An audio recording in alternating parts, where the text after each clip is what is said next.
we thank you for an opportunity just like this. We have no words of our own. And so, Father, we plead that your spirit will be in this place. Give us wisdom, knowledge, and understanding. Let us also be able to be sincere. Help us to learn from this. If there are mistakes we have made in the past, Father, forgive us.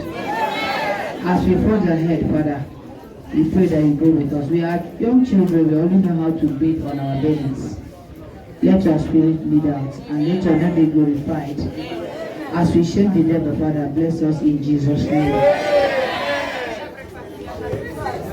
Alright, thank you. So this is Harold.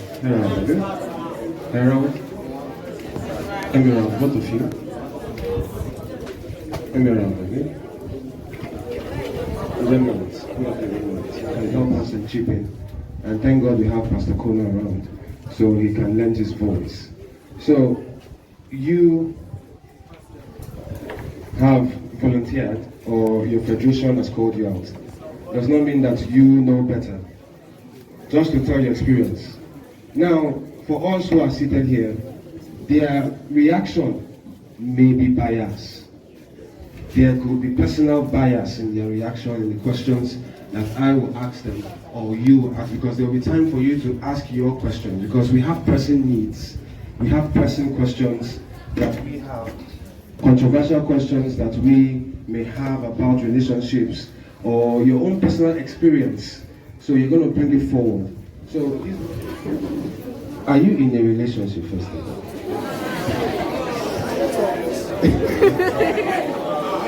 I did not say two of you. What about you? Are you? You're not. What about you, young lady? No.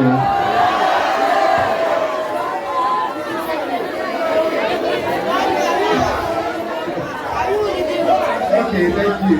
Okay, it's okay. Okay, you've not answered. Okay, she said yes, she is. Okay, thank you. What about you, sir? What about you? I'm asking you. Are you in a relationship currently? Yeah? Okay. Vivian, what about you? No. Yes. Yes. No. Yes, okay. Thank you for being sincere. Okay, he said no to are you in a relationship? So this question is not for you. You said yes. I know she said You said yes. Okay, I want to ask, how did you know you were in love with your partner? Well, for me, I like to take it natural. I actually don't take it as in very fast or maybe at first sight. I like to take it step by step, and I would like it to work as it to come naturally, and not me forcing or the person forcing myself or herself on me. So we start by becoming as a normal friends, and during our conversations, our interactions, that is when the emotions and they start growing. So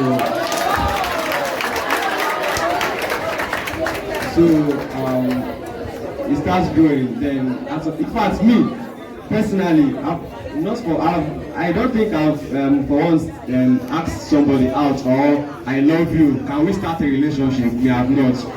I take it naturally. Then it comes in like that, and it just grew and it becomes. Like I said, there is always a personal bias. Now he was subjective, not objective. I asked him a personal question. It's a subjective question. So he gave his own experience. He allows it to flow. Alright, so now I'm going to come to you. How do you know that you... How do you know you're in love with your partner? I knew I was in love with him when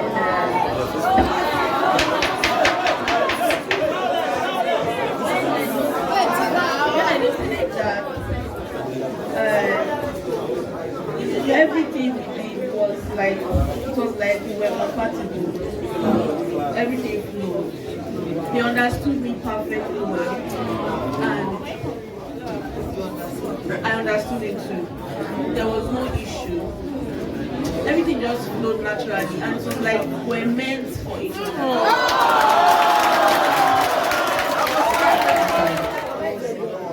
Chemaka, I want to ask, do you know what infatuation means? And you know what love means? How can you separate? Please, let's listen now. Come on. All these. I'll come and ask you a question now. How can you separate infatuation from love? You have answered that you understand what infatuation means. How do you recognize infatuation and separate it from love in your relationship?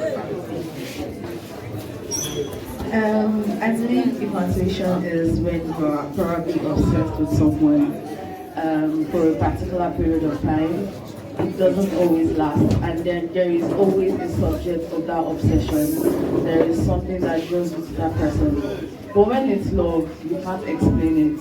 You can't pinpoint it. There is no particular point. There's no particular reason why you're drawn to this person. You just see yourself being drawn to this person.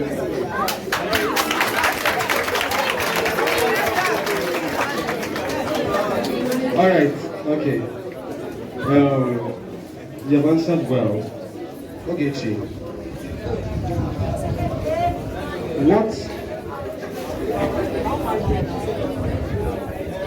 What qualities would you like to see? You said you're not, so that this question is for you now. What qualities of a woman, a real woman, would you like to?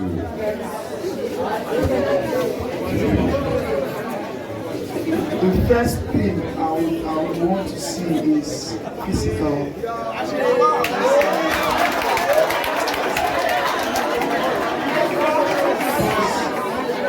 That's the first thing that will attract me to the person. Then I know I'm an intelligent person, so the lady has to be intelligent, because I cannot be speaking to a dumb person. So even if you are beautiful physically and I'm trying to connect with you mentally and it's not working, it's a big turn off. So another thing is you must be financially fit.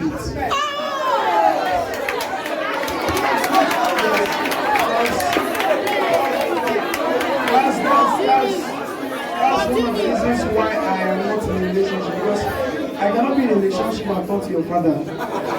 So it's also that is my own belief. Yes.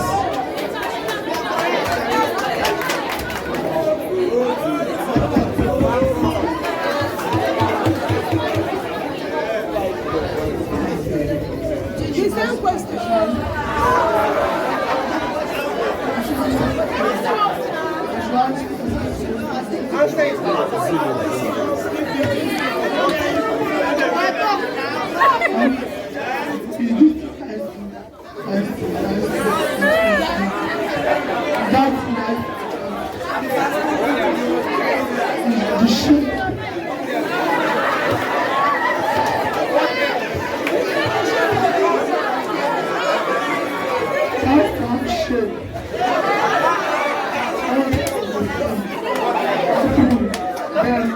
She might not to speak outside. She might not to speak outside.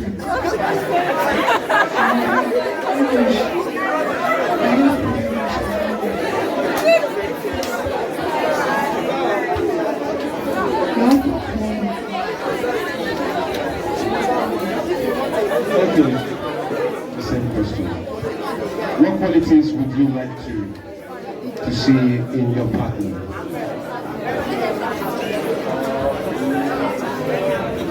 Thank you. Thank you for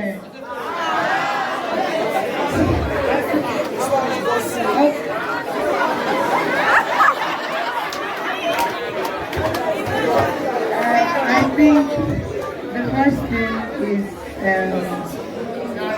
you must have money.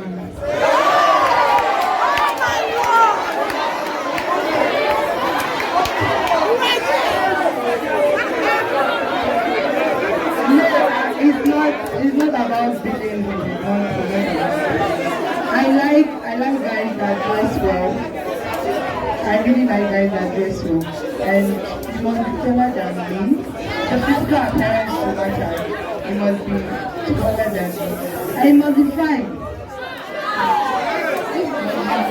Fine.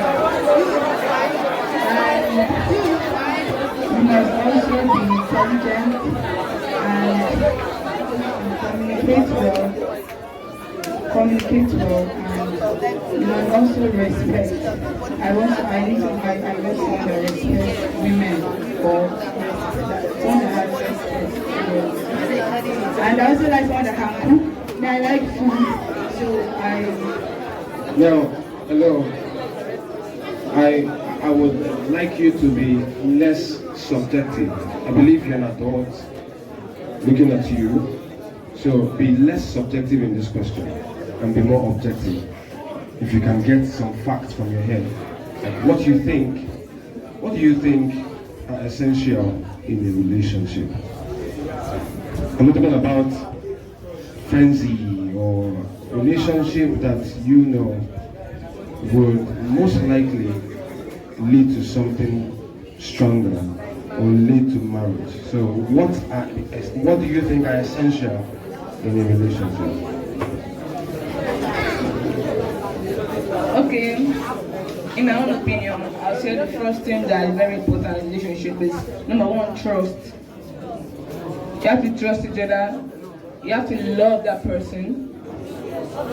Good communication. You don't understand. Good communication and respect. Like, if both of you respect each other, I'm sure that it's going to go smoothly. If you trust each other, even though the guy or the girl is the midst of different people, you know that guy, you know that girl, you can't see anything. Also, see, I know that most of us get jealous. No, it's part of us. It's part of us. If you see our boyfriend or our girlfriend and another girl, we just like, what is this girl doing, my boy? All these things. So like, but when you trust that guy or that girl, you know that your guy or girl can't even talk to that person. See, it's only when you don't trust your guy or your girlfriend, that's when you always attached to her, you always want to stay with her every day. But if you trust him or her, you can allow that person to go free. And the most important thing is freedom. Don't fight that person. If you're always, like, how do I say it? Always clingy. You're always, always card track on that person. You see that, come here, always let me about your friend. What's my friend? That girl or that guy is feeling like you not trust me. So stay your own, let me stay my own. That's what I believe that Trust. I mean, okay. You've not spoken. Can you say more? Are there other things that you think are essential in a relationship? You must have a good character, definitely. You must be calm, like you must be cool and collected. You must not be toxic. You must be able to have meaningful conversations. You must care for the other person. The little things matter. So, yeah. Then, to add to what they have all said, one thing that is very, very important is understanding. Can I take my lady's excesses, and can the person also take my own excesses? See, we are coming from different backgrounds, different families, as you know, raised us. She understand. So we have different characters. So understanding our characters, understanding our differences is one of the vital ingredients of a good relationship. If you don't understand, there is nothing, even the love will not even help you out. The trust will not help you out. Nothing will help, even money. But once you understand your partner understands you same way, find your relationship is going to the sky. And another thing too for ladies, please. Cleanliness is also good. Cleanliness. You have to be clean. For me and most men, see, if you are dirty, not even just being dirty, as in you just come out from maybe from your business place or from somewhere and you just loiter or just pass your clothes around and just use it to lighter the ground. It's a very, very turn off for a lot of men. It's a very, very turn off. Cleanliness, both your personal hygiene and your own, is very, very important. Guys too, it also goes to the guys too. Both parties, please, you have to be clean, neat at all times. Thank you very much. I believe this question has gone round.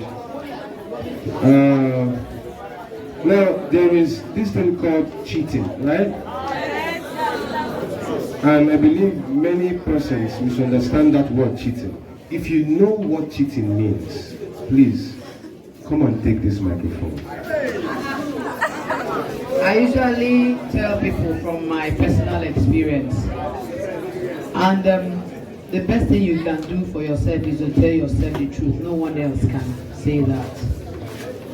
Let me start by saying that I married my friend, and then he was a businessman. He told me the amount of money he was making and said if I wanted anything outside that, I was going to make it up. So when you are dealing with somebody, be very, very sincere with your feelings, with your money, your movement, and whatever you do. It is not just when you sleep with someone else. There's something bothering you. You're not telling that person. And every little thing, you fly out the handle. The person is trying to find out what the problem is, but you're not owning up. You're cheating that person because you're putting him through mental torture. Let me just stop.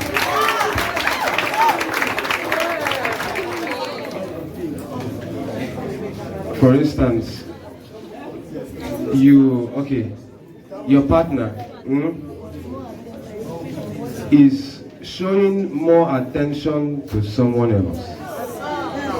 Now, you have given your partner about 50 missed calls, and your partner is talking to another guy or lady for 1 hour or 1 hour 30 minutes or 2 hours, and you are in a relationship. Is that cheating?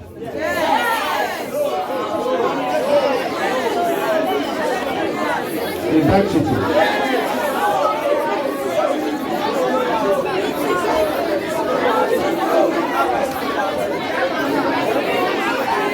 Okay.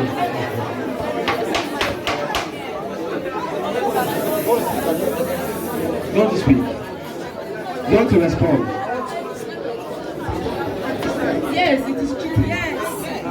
If you have to hide your text messages from your partner, you are cheating.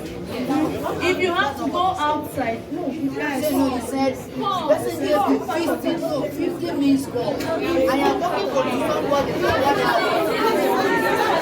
You are hiding things from your partner. If you have someone you have to talk to for that long, your partner should be aware, and no one is going to have that person. Yes, so it is cheating. It's not disloyalty, it is cheating. And even if you say it is disloyalty, it's still the same thing as cheating. In my own understanding, if I give a guy 15 missed calls, it's when he returns that call, I will know it's not cheating. But if he not return the call, like this day, Passover, 2 days, 3 days, see, he's on the call, see, he's making call for 1 hour. And I'm calling him, he's still making call, he cannot call that call. But after he makes the call finish, he calls me back. Hey, what's the problem with that?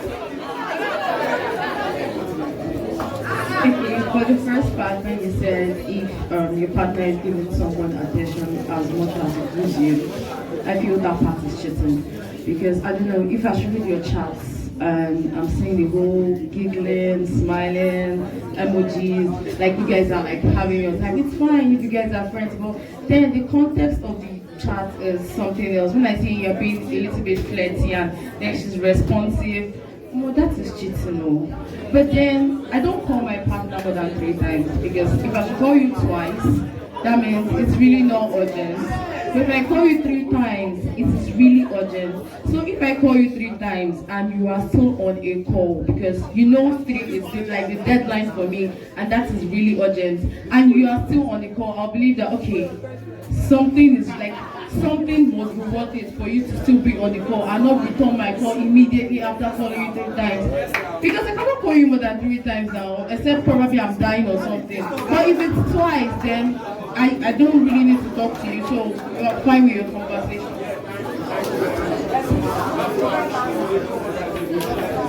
What I want to add is, the mistake most of us make is, at the initiation of that relationship, we don't set principles to guide that relationship. Cheating is when you break those principles of the relationship. If you set a principle, like I'm a very busy person, and I will state it to you that I might be very busy, I might not call you, but when I understand, if she agrees, she would understand. Oh, why will you call me 50 times? Why? Are you also jobless? Why will you call me 50 times? Why will you call me 50 times? If I see that kind of thing, we break concept. So set principles, and when you break those principles, you are cheating. That's what I mean.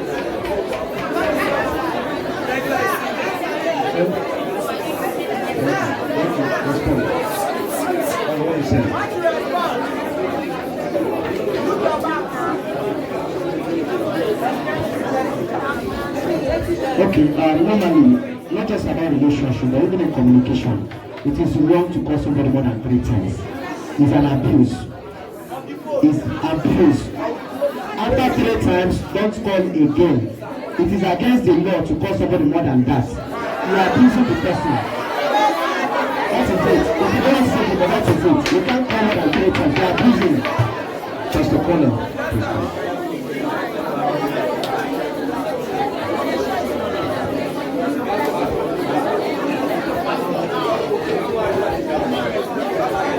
Well, let me start from the last thing he said. I don't think there is any law anywhere that prescribes the number of times I should call my partner. That notwithstanding, I am married, okay? I'm here, my wife is not here. If I call her 2-3 times and she doesn't pick, I just understand she's busy. There are even times I call 2-3, I wait again, about 1 hour, 2 hours, I call again, she's still not picking. I am still going to wait until when I reach her to get an explanation. So she mentioned trust earlier. And if you don't trust someone, there's no point being in that relationship. And beside that, you should also be careful the kind of demand you make from someone you are in a relationship with. Even those of us who are married, there's a limit to how you begin to make demand. She could be calling me now, I'm talking, I won't pick the call. I don't have to say because she's my wife, therefore I have to disrespect everybody around here. Later I tell her I was on a conversation, I couldn't pick your call. And she understands that. So the moment you begin to get upset, for me it's obsession. You call someone 1, 2, 3, 4, there's no emergency, just want to ask him how he's doing, if he has eaten or it's an obsession. So we should have temperance. Alright, one last one on this topic, on this question, one last one. Yes, it's part of what Pastor said.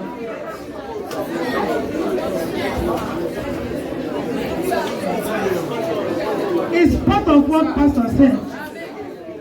In any relationship, or you should know your husband or your wife. Like my husband, he's supposed to be here, but because of his work, if I should call him now, he will not pick my call. If I should call my husband now, I know he's very, very busy. He will not pick my call. Because I know he's full of work, I will not call him. But if there's anything important that I need to pass that time, and I call him, he didn't pick, there must be somebody he's working with, that I have his number. I will call that person to find out. Trust what matters. If you trust your husband or your wife, you don't bother if you like call him. I don't know why you should call somebody 50 times. You should wait. If you call 1 second, you didn't get the person. You know something must be wrong. And when that thing is over, like me, if I'm talking to my MD, nothing should make me to cut that call. Nothing should make you to cut that call. Even if he's talking to you 2 hours, you have to be there 2 hours. If within that time, my husband is calling me and I'm not picking, he should know that I'm busy. And when the call is done, I will call him back to know why he's calling me. But it's bad after calling, after answering the call for that hour. You have the respect of calling that person back to know why he's calling you. But at that moment, that person has not picked the call. Don't count it for that person because that person may be in a tight corner where he cannot pick your call. Trust. People that it's until hello.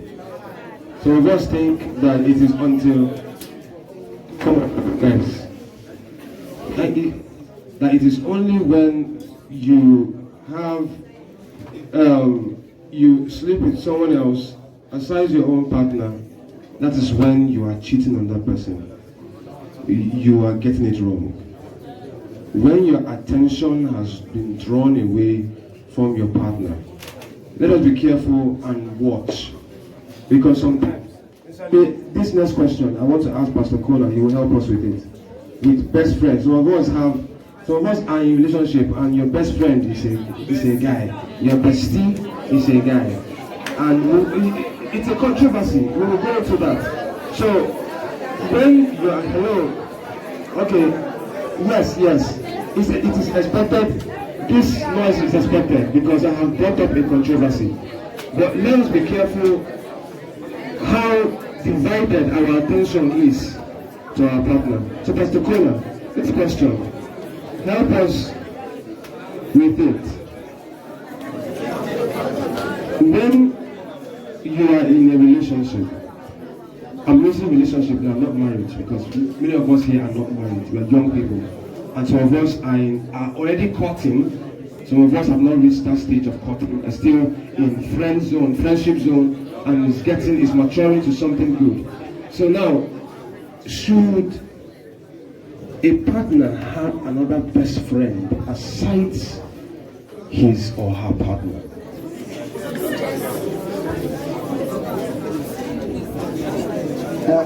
Maybe it's helpful we define the kind of friend. Is it if I'm a guy and then the other friend is also a guy or a lady or any gender? Opposite sex. Okay. Well, the thing is, I think that we should be a little bit cautious, and we should not legislate. For example, let me use an example. I was having a relationship. Okay, my wife currently, she wasn't the one that was in that relationship, but she was my best friend.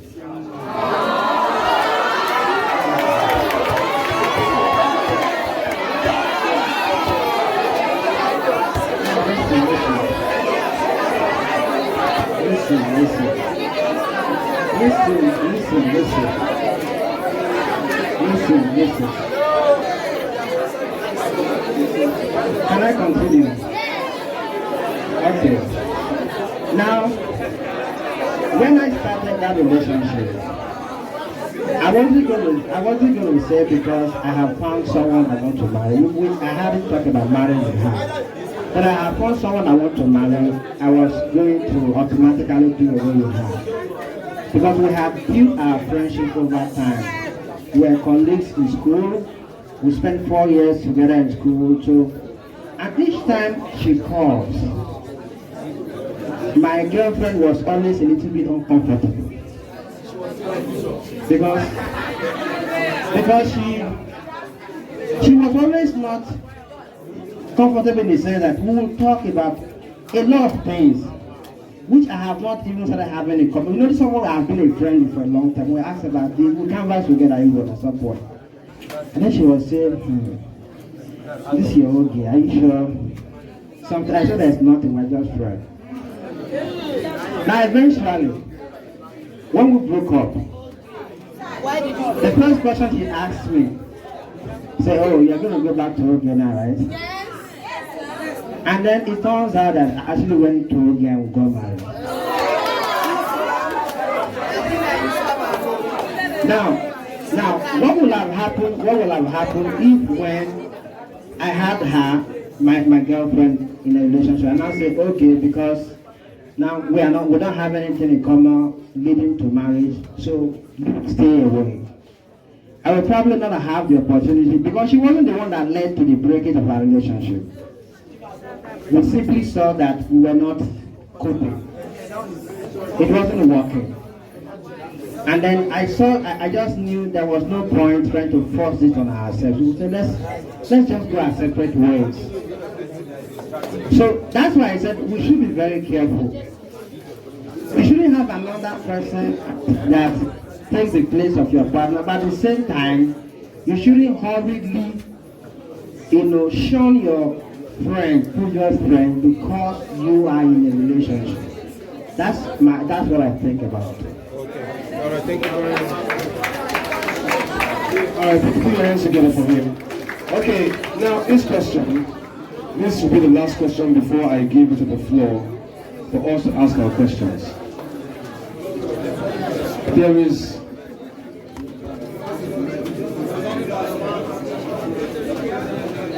But I am not saying you should double date. So let's be careful. There are issues I wouldn't talk about with her. I was not in a relationship with her. Okay, so but as for the friendship, we keep it. But when we have to talk about ourselves and our future, I know where I talk to, and I see respect that confidentiality. I don't break it. Thank you very much. Thank you, sir. Okay, now this question is, as young persons, as young people,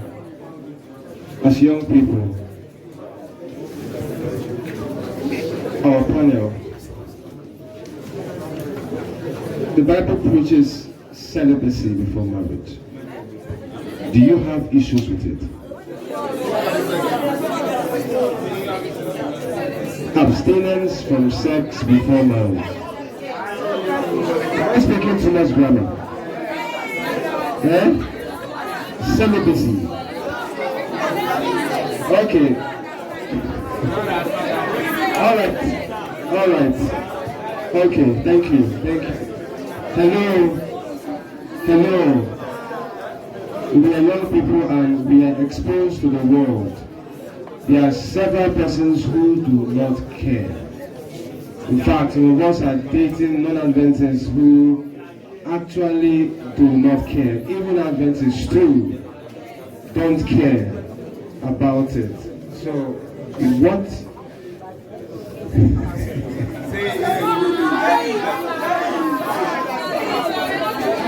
Okay, alright. I only saw some faces, so some faces made me laugh. So I was have been humbled by this question. Okay, so what do we, oh sorry, I'm not facing you, what do we have any problem with such an instruction? What is what? Are you not listening to me? I said the Bible preaches no sex before marriage. Do we have issues with it? Or you support the Bible? Someone say you support the Bible. Okay, now let me hear some reactions. First from our panel. Let me hear some reactions. How are you dealing with it? Especially those in relationship. How are you dealing with it?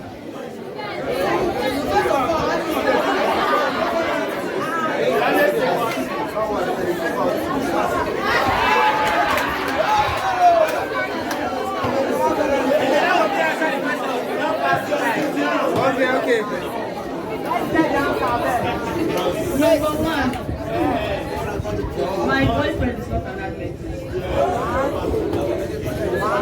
And number 2. I'm not saying there is no problem.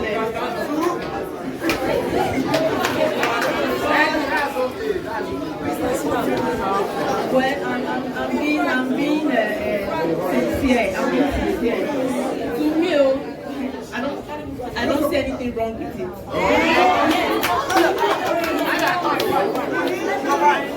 Okay, who else wants to speak?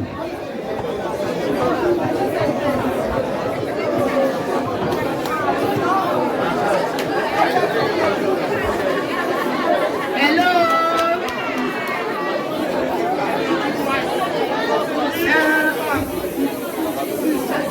Okay. According to the Bible, the 10 Commandments, they said, "Thou shalt not commit adultery." I see everything wrong with it.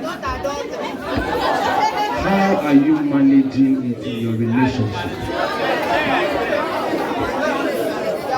How do I say this now?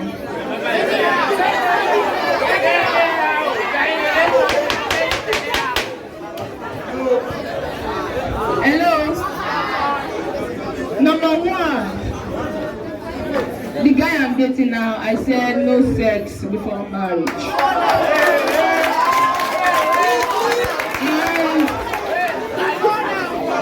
I'm managing it because the guy understands. I said that before now. Okay, I'm not have sex before.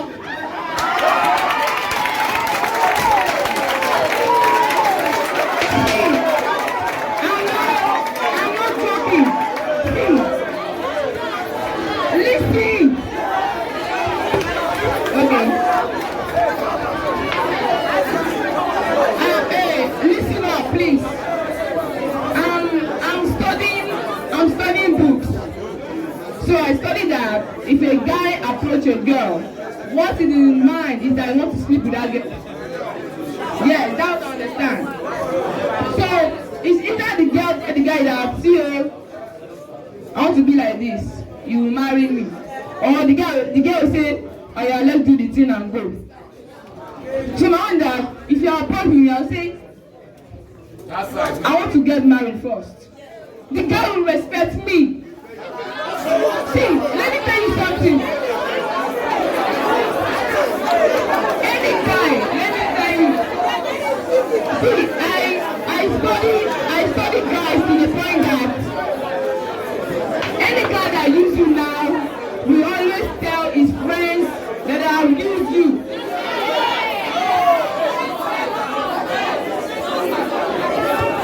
See, I have seen them a lot. See, I stay in the class of 140 boys. And I'm in the midst of guys. So they'll tell me that, hey, I don't sleep with that girl. I mean, I'll just like, I'm sorry to go about now. You're just sharing your destiny. You're sharing yourself. I'm not joking. There's how many guys today have problems in their marriages. See, let me tell you, if you want to manage yourself, for guys,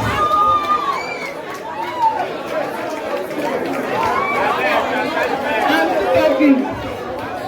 I know it's very hard for guys. I know it's very hard for guys. Early in the morning, you go to all these things, you be feeling around all these things. You be see girl that is naked, you be feeling somehow. Basic, like that's no sex before marriage. I feel yes, it is valid, but then containing it in your relationship, because most people tend to date for years, 5 years, 6 years, however it goes. The thing is, let's be very, very factual. We are humans. We have hormones. And she said something about guys, it's very hard for guys, but that is not true for marriage. But then you go to his house, you sleep over, you go, I don't understand, what exactly are you expecting? You don't just say you don't want sex before marriage. You act it. You act it where you guys see, you act it how you guys relate. And most guys take the whole choice. And most guys take the whole no sex before marriage thing as just an approval for the actual relationship, especially when they see you as this kind of churchy girl or something, and you'll be like, okay, no sex before marriage, and be like, maybe when we finally get to the relationship, we'll sort ourselves out. And then it's just that in a relationship, it says something about setting principles. It's different when you set principles and you're not firm about your principles. When you set principles, when you say, okay, you don't want your A to be B, and then he's making you to consider your B, and then you are actually considering it. You are in love, but you are not stupid. You make sure that that A that you want to be A is A. You don't want it. And when you want to have sex before marriage, nobody is killing you. Sex is very secret. It's not something you have with everybody. It's not something you have with Mr. A, you have with Mr. B. Sex is very sacred. Sorry. If it's something that you actually want to do, make sure you are not being forced. Make sure you are not being pressured. Not at the end of the day, be like, after all I've done for you. Make sure it is something you want to do by your own self, according to your own will. Nobody's pressuring, nobody's forcing. To start with, I felt very thrilled. I felt very thrilled by the level of openness and candor that the participants brought into the discussion. For me, that's very impressive. Because if I were to have anchored this show, I would have probably not asked the question directly. The fact that they were asked directly and each one was very bold and assertive, clear about what his or her view is, for me, is wonderful. Now, having said that, I also think that irrespective of what the realities and challenges are, the first step to begin in this kind of discussion is to affirm what we stand for. There has to be a reference point. There are challenges, but we must first and foremost affirm what is absolute. Except we are no longer Christians, but if we are Christians, we know that celibacy before marriage is an absolute thing that we should comply with. So we should rather be talking about how to abate the challenges. We should be talking about how to ensure that we live up to that standard. Because as for the standard, it is there. Okay, if you flout it, you only flout it to your own detriment, and sometimes the consequences may not even be very immediate. Okay, but for the love of God and for who we are as Christians, I think the first thing is that maybe there are 1 million people flouting it. It doesn't change the fact that this is what the truth is. We should not have sex before marriage. If you have had it, and if everybody here has had it, for example, it doesn't make it to be the rule. We will still sit here and say, this is the standard. One day, somebody will wake up on the right side of the bed and say, I think it's high time I went back to that standard. And that's the the power of affirmation. These things have become so prevalent. But when we gather like this, we should still say it over and over, this is the right thing. Because it pays. We have had a singles program somewhere, and somebody stood up and said, hey, I need to have sex before marriage. How do I know the person I want to be married to? I know there are sexual issues that affect marriages, isn't that? That's a reality. People get into marriage and then somehow there are problems. The man is not satisfying the woman. Okay? And then where do we go from there? And people say, well, instead of getting to that level, why not have an experiment? But again, that is a fallacy. Because there are some problems you don't solve until you get to the problem itself. Because even if you have sex a thousand times before marriage, when you get to the marriage, it doesn't stop whatever problem that will happen with sex from happening. So we are a people of faith. Life is by faith. If we get there and there are problems and everybody is committed to be solved, and then finally, I think we should also believe that if God has said it, it's good for us. Okay? Let us strive to live by that standard. I love what she was saying, and how to do that is to set guidelines. As for chemistry or biology, sexual urge, we all have it. We all have it. Yes, everybody has it. Okay. Wait. After I'm married anyway, so if without it, I wouldn't have gotten married. Now we all have it. So, what would you be talking about? How do we control? It's controllable.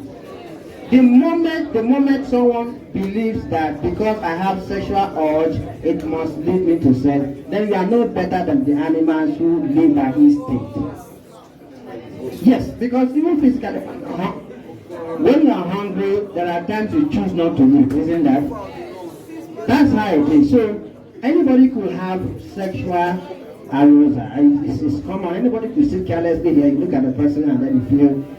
But then something tells you, whatever it is, there's nothing to pursue there. So it's self-control. I want to plead with everyone of us, whatever your experiences are in the past or currently, let us live by the Bible standard. Because it is not very easy. You're having sex with someone and you're also praying for God's will. Do you understand me? Because the moment you're having sex with someone, you are emotionally attached to that person. So your sense of judgment and discerning is blurred. So that's something we hurt ourselves. Blood, B-L-U-R-E-D. Like it's no longer as clear as it's supposed to be. Blood. Okay? So it beclouds your sense of reasoning. And it affects your spirituality. I'm not sure you can wake up from the same, get up from sex with your boyfriend and say, let us pray about our relationship. Can it be? No. At least since you are here, I'm sure your conscience will tell that this is not the right thing. Okay? So for this and many other reasons, I think it's just better we tell ourselves. At this point, someone came to me and said, yeah, he's dating someone. I think I'll be happy to say yes. I said, well, can you start by saying, let's stop it before we get married? At least let's give ourselves some level of discipline. Because if you get married, you're going to need that discipline. Because your spouse is not going to be with you 2/7. There are sometimes she will have to leave you a week, 2 weeks. So if you are accustomed to there must be sex before marriage, and then at that time too, there will also be sex. So let's pray that God helps us. Okay, thank you very much, Pastor. I think he has said it all. But I will take questions and comments. This is question and comments, Q&A now. Don't worry, I will start from here because they're already angry with me that I have sidelined them. So I'm going to start from here. Apologies, please. So let us bring up our questions and our comments on everything we have spoken about. So you can also speak too. There's a reason why you're here. And sincerely, I appreciate it. So we would start from here and I will collect. Okay, let's. Your hands, please. 1, 2, 3, 4, 5, 6, 7.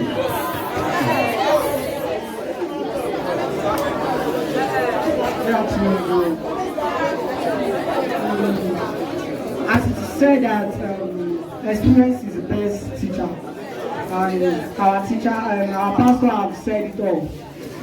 So he has experience as a young boy growing up, it's a comment, it's not a question, it's a comment actually. So, as a young guy growing up, you have different challenges.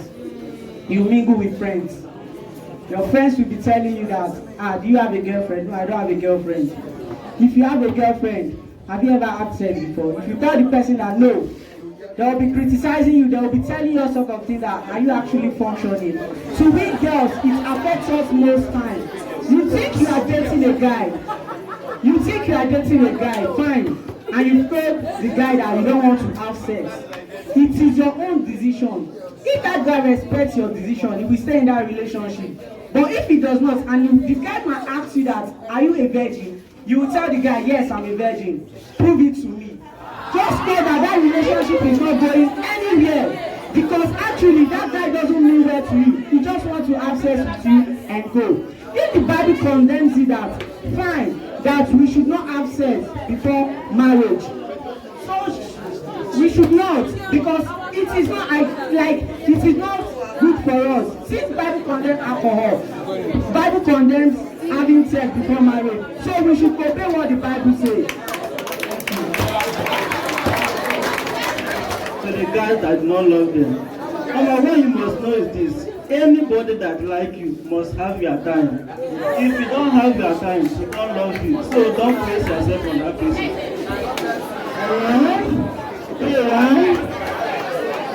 I have very important question, please. I have very important question. Number one, pay attention. My Bible tells me in the book of Ecclesiastes chapter 9 verse 1, there is a time for everything.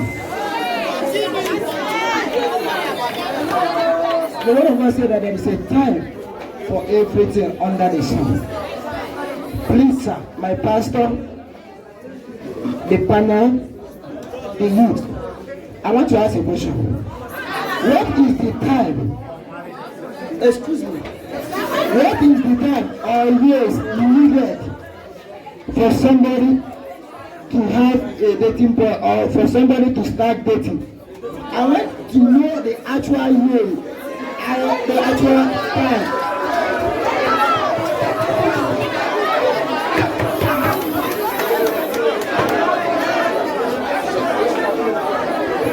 That's number one. I want to know the actual time, years that is needed for somebody to start dating.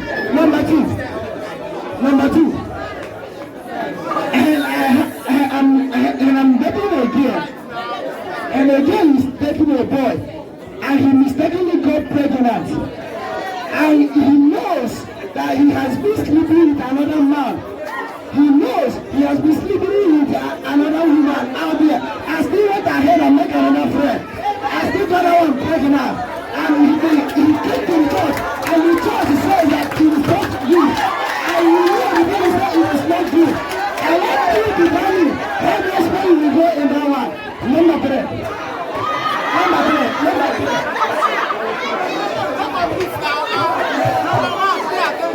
Hello.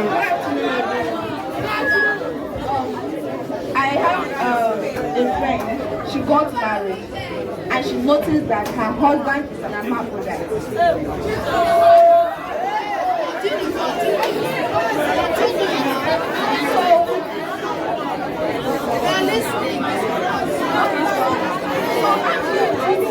There's no sense before marriage. Anything that she had had, she would have noticed that. But she was not able to, because the guy is a pastor, and she's trying to play the pastor's wife role. So there is no hugging or handshake. So at the end of the wedding night, notice that the husband is a hermaphrodite. How do you see that? What is it?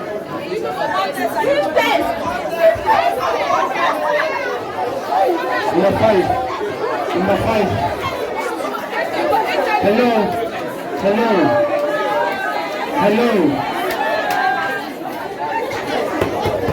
Hello.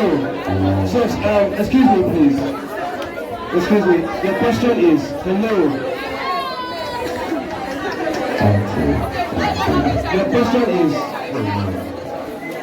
The question is After the wedding night, you notice that your partner is a hermaphrodite. Okay, so can you make plain your question? Okay, if there have been sex, they would have noticed that. Oh, okay. Oh. That's cheating, though. That's cheating. That's cheating.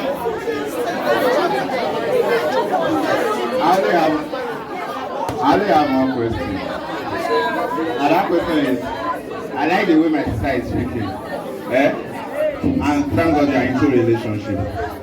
Like me now as a guy. I want to ask you the question. Like me now as a guy, I'm into relationship.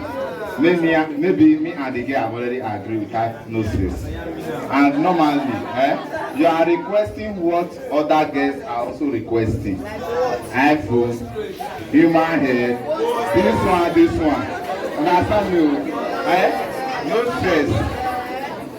Is that person a right person for me? Even if I know he do not want sex and he's not cheating, is that person a right person for me that want to start life? You understand me? Do you understand the question? I want to start a family. You as a girlfriend and you want to build a family with me. You don't want sex. You need iPhone. You need human hair. Born straight. Latest shoe. And we want to start a family. Is that relationship good for me? Okay, number 6. Number 6.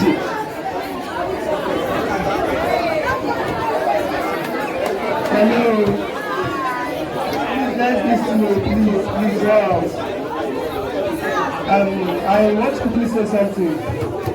You know, the first time I was into a relationship, I believed in no sex or marriage. And along the line, we broke up. The funniest part of it was the girl went about telling people, that guy Daniel. I'm not sure it's a man. Do you know after 2 years, he said, don't touch me, it's only kiss. I believe you touch me. Even if I tried to be positive, he was not responding to me. And when my friends start, they were coming around and say, how far, see this one, I say, I know myself now, and I don't want to. I wanted to respect that no sex before marriage. That instinct made me, you have a decision in me. If I must date you, you have sex. That is the way I kept my life in play. You must have sex. But I love you like, I won't say because you must have sex in marriage, then I won't recognize the fact that Bible is against it. That is it. I know that Bible is against it. And if I'm to get married to you, yes, I'm marrying you. You are to get married. I must, even if it is once, to know your sexual ability. I find that if I make love to you and I try to touch you and yes, there is no time, there will be a problem. So for me to have a very sweet and lovely marriage, because I don't want to divorce, I will have sex with you to know your sexual ability. How do you agree to no sex before marriage? When your guy wants to get you pregnant before marriage, to confirm if you can give birth or not.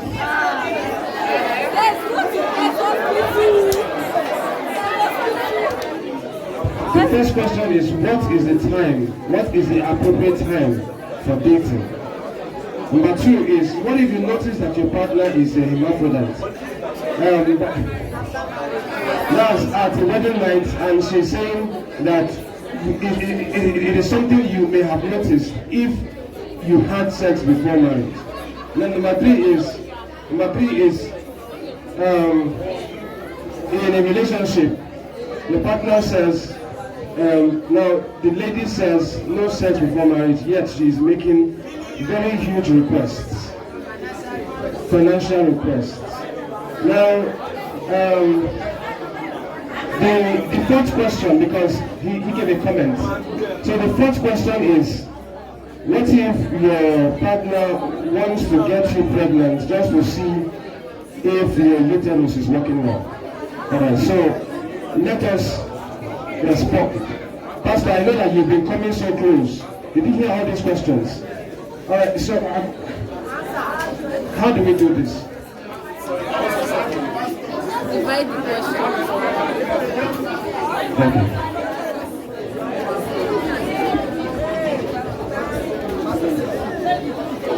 Good afternoon, everybody.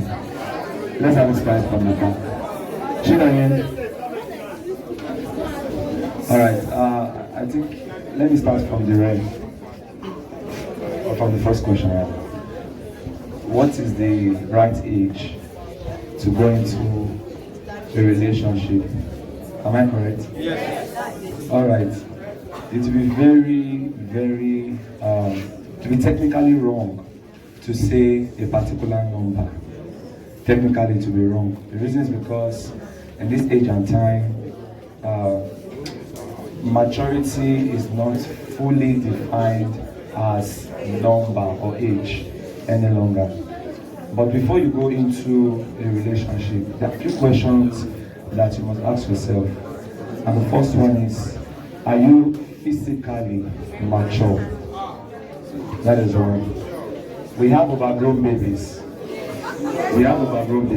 Those who are already or excessively mature, but yet they are immature. If you understand what I'm saying? So that's just one. So when you check that and it's correct, you go to the next one. Are you mentally prepared to go into a relationship? You see why I call them babies now.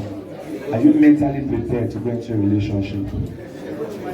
Number 3, are you spiritually ready? That's the truth. Yes. Are you spiritually ready? Because whether you like it or not, when you go into a relationship, I think the aim of going into a relationship is for marriage. Am I correct? Good. You inherit the issues, both the good, the bad, and the ugly from your partner, including spiritual issues. So you ask yourself, are you spiritually ready? Because whether you like it or not, Satan is out there to destroy homes, because he knows if he destroys our marriages, our homes, then the church and the society is in disarray. So what am I saying? Those questions, physical maturity, mental or psychological maturity, spiritual maturity, then please do not forget one. You must be emotionally and the 5th, financially stable. Please, if you are not mature emotionally, do not go into a relationship. If you are not financially stable, please try as much as possible to fix that. So those 5 things must be complete. At least if you score 95 over 100 is a pass.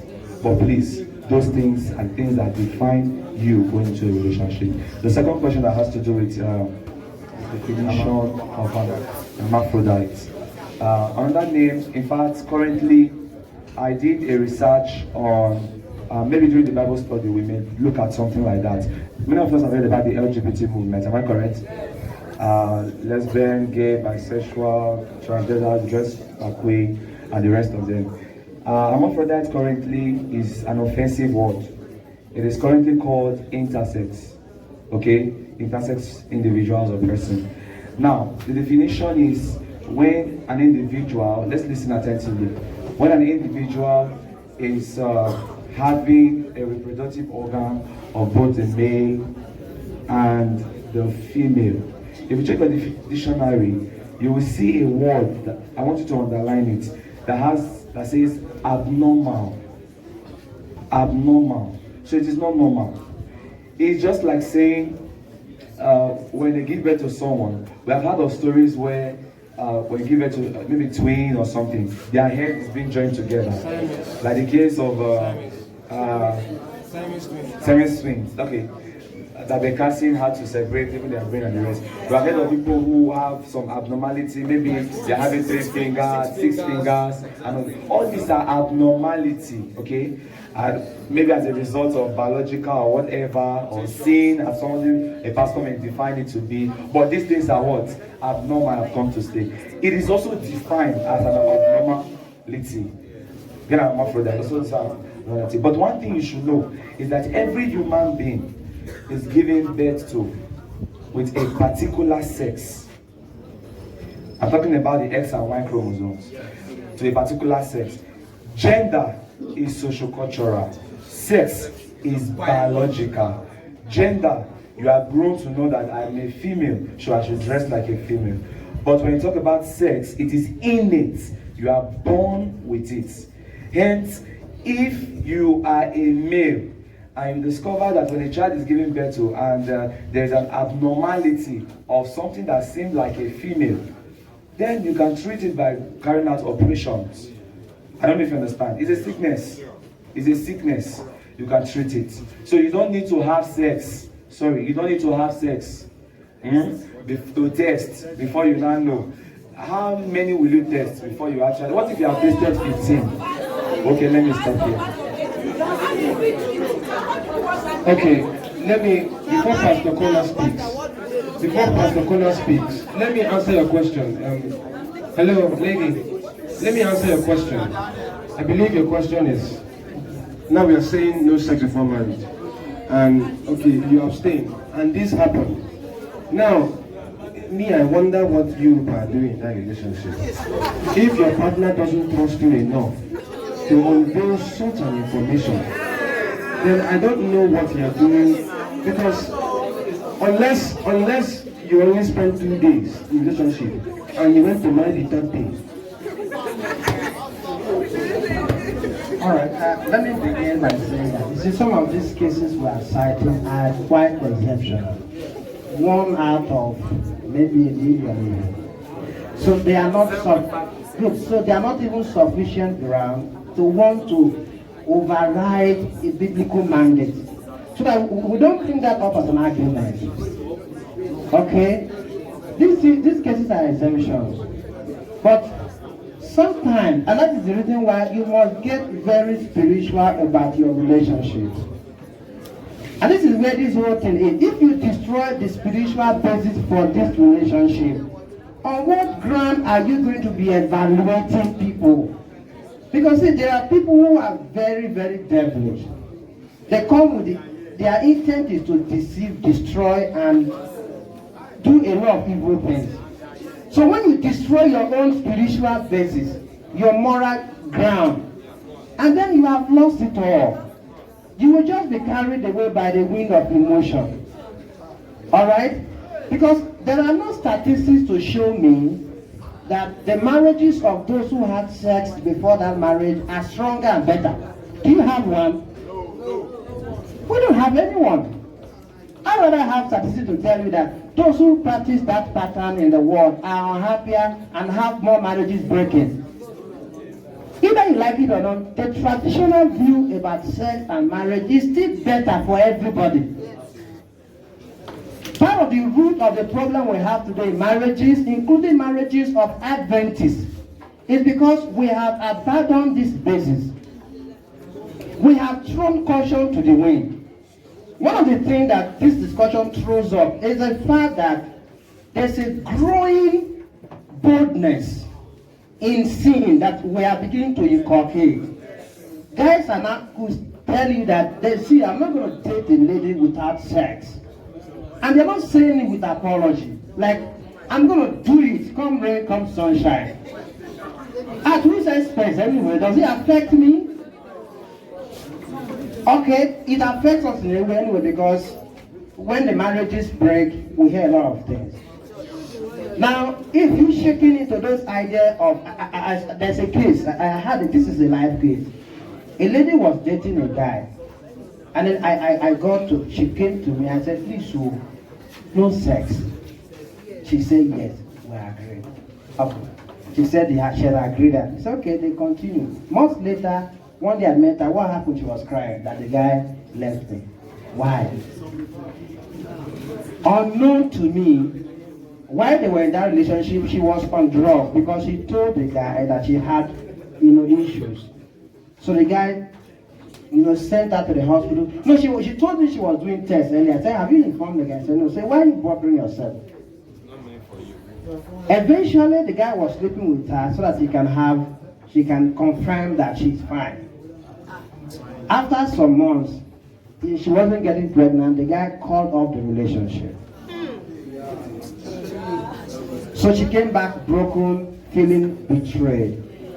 So why will you subject yourself to such things? By the way, should it be you that will be placed on that test? How about a man? How do you know his sperm count is okay? Okay, so why would you want to allow one man to put you on his defense like he is a standard, so you must please him because of money or what? So whatever it is, we all even go to the market and buy items, isn't that? You don't get to use those items before you bring them home. Sometimes they are risky. So in marriage there are risks. After you have done all that you are required to do, there is still element of faith you will apply. But after you've gotten married to your partner, there are problems you will discover. If both of you are sincere, you will tackle those problems together. So please don't try to solve those problems in violation of biblical principle. No matter how common it is, please, sex outside of marriage is still sinful. It's still sinful. Okay? Let us move away from that pattern. I hear ladies even say, even our Adventists that want the thing before marriage. Yes. And they are here, right? Please.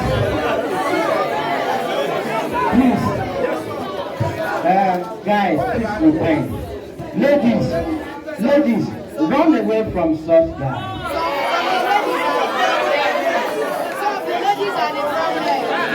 Run away from such guys. Some of the ladies are the problem.